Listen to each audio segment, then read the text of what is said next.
নেপাল নেদারল্যান্ডসের ম্যাচে চোখ ছিল টাইগার ভক্ত সমর্থকদের, কেননা এই গ্রুপেই পড়েছে সাকিব শান্তরা। সেই ম্যাচে নেপালকে 6 উইকেটের বড় ব্যবধানে হারিয়েছে ডাচরা। বড়ই জয়ে বাংলাদেশকে আগেই কড়া বার্তা দিয়ে রাখল নেদারল্যান্ডস। 107 রানের টার্গেটে ব্যাট করতে নেমে মাত্র 3 রানে উইকেট হারায় নেদারল্যান্ডস। মিচেল ফেরেন মাত্র 1 রানে, তবে অপর প্রান্ত আগলে রাখেন আরেক ওপেনার ম্যাক্সওয়েল। 43 রানের মাথায় দ্বিতীয় উইকেট হারায় ডাচরা। 22 রানে ফেরেন বিক্রমজিৎ সিং। রান আউটের ফাঁদে পড়ে 14 রানে ফেরেন সাইব্রন্থ। 71 রানে 3 উইকেট হারায় ডাচরা। 80 রানের মাথায় ফেরেন অধিনায়ক স্কট এডওয়ার্ডস, তবে দলকে একাই টেনে নিয়ে যান ম্যাক্সওয়েল। অপরাজিত অর্ধশতকে জয় নিশ্চিত করে ছাড়েন মাঠ।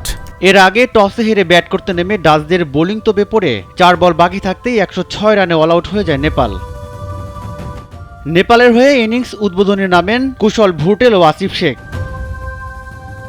দলীয় 15 রানের মাঝেই 2 ওপেনার সাজঘরে ফেরেন। তৃতীয় উইকেট জুটিতে 25 রান যোগ করেন অনিল শাহ এবং রোহিত পাউডেল। তবে 11 রানে অনিল ফিরলে আবার ধাক্কা খায় দলটি। এরপর ঘুরে দাঁড়াতে পারেনি তারা। নিয়মিত বিরতিতে উইকেট হারাতে থাকা নেপালের হয়ে সর্বোচ্চ 35 রান করেন অধিনায়ক রোহিত। এছাড়া করণ 17 এবং গুলশান 14 রান করেন। ডাচদের হয়ে প্রিঙ্গল ও ভ্যান বিক 3টি করে এবং ভ্যান মির্কিল ও ডিলিট 2টি করে উইকেট নেন। রাজিবুল ইসলাম, নাগরিক।